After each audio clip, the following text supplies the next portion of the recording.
Praise the Lord.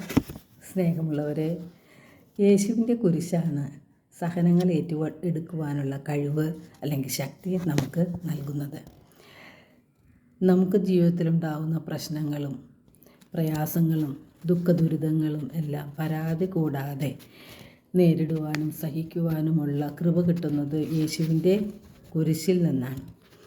പലപ്പോഴും നമുക്ക് രോഗങ്ങളായും നമ്മുടെ വേണ്ടപ്പെട്ടവരുടെ മരണമായും സാമ്പത്തിക ബുദ്ധിമുട്ടുകളായും അല്ലെങ്കിൽ മറ്റേതെങ്കിലും മക്കളുടെ പ്രശ്നങ്ങളായും പല വിധത്തിലുള്ള സഹനങ്ങളിലൂടെയാണ് നാം കടന്നു പോകുന്നത്.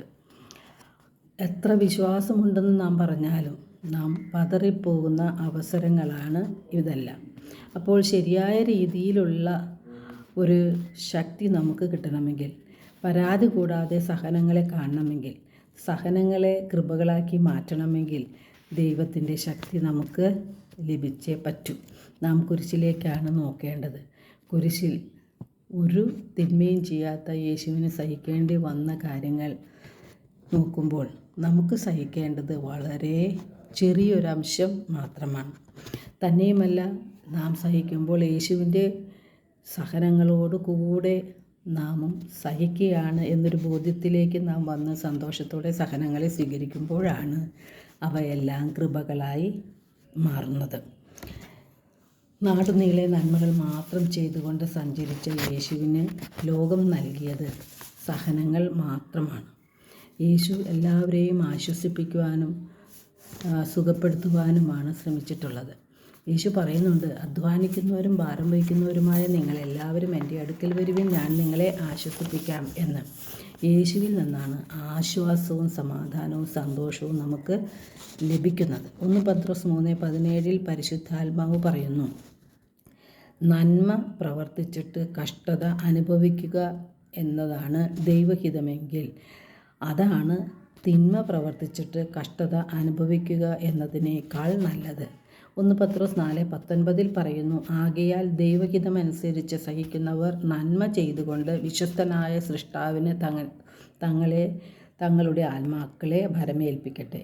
ദൈവത്തിലും ദൈവവചനത്തിലും നമുക്ക് വിശ്വാസം വേണം. അപ്പോൾ മാത്രമേ ദൈവത്തിൽ ആശ്രയിക്കാനായിട്ടുള്ള ഒരു ബോധ്യം നമുക്കുണ്ടാകുകയുള്ളൂ. എല്ലാ സഹനത്തിന് പിന്നിലും ദൈവത്തിനൊരു പ്ലാനും പദ്ധതിയുമുണ്ട്. 1 യോഹന്നാൻ 2:6 തിരുവചനം പറയുന്നു, അവനിൽ വിശ്വസിക്കുന്നു എന്ന് പറയുന്നവൻ അവൻ നടന്ന അതേ വഴിയിലൂടെ നടക്കേണ്ടിയിരിക്കുന്നു. യേശുവിനുണ്ടായ സഹനങ്ങൾ നമ്മുടെ ജീവിതത്തിലും ഉണ്ടാകും എന്നുള്ളത് ഉറപ്പാണ്.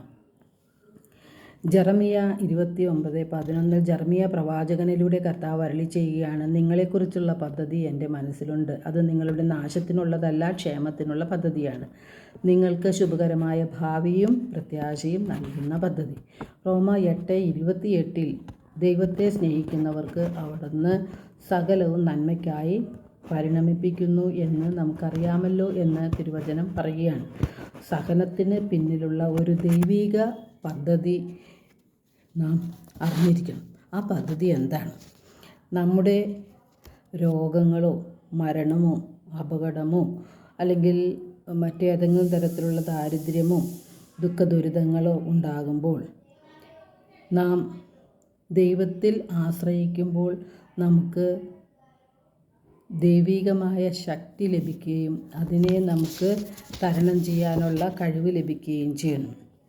ചില അവസരങ്ങളിൽ നാം തിന്മകൾ ചെയ്ത് ദൈവത്തിൽ നിന്ന് അകന്നു പോകുമ്പോൾ ചില സഹനങ്ങൾ ദൈവം നമുക്ക് നൽകിക്കൊണ്ട് ദൈവത്തെ അന്വേഷിക്കുന്നതിനും കണ്ടെത്തുന്നതിനും അവസരം പ്രയോജനപ്പെടുത്തും.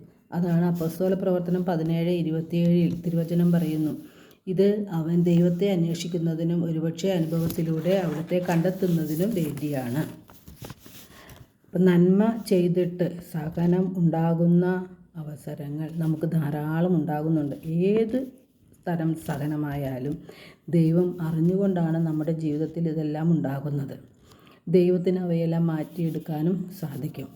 ദൈവത്തിന് അസാധ്യമായിട്ട് യാതൊന്നുമില്ല. യേശുവിൻ്റെ സഹനത്തിൻ്റെ പിന്നിലുള്ള ദൈവ പദ്ധതി എന്തായിരുന്നു? നമ്മുടെ ആത്മരക്ഷയ്ക്ക് വേണ്ടിയാണ് യേശു എല്ലാ പീഡകളും സഹിക്കേണ്ടി വന്നത്.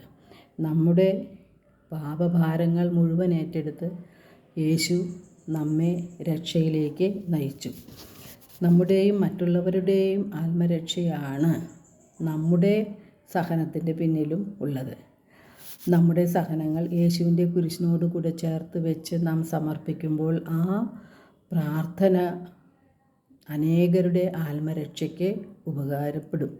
മാത്രമല്ല, ശുദ്ധീകരണ തലത്തിലെ ആത്മാക്കൾ എത്രയും പെട്ടെന്ന് അവിടുന്ന് മോചിപ്പിക്കപ്പെട്ട് സ്വർഗസന്നിധിയിലേക്ക് യേശുവിൻ്റെ അടുത്തേക്ക് പോകാൻ അവർക്ക് സാധിക്കും.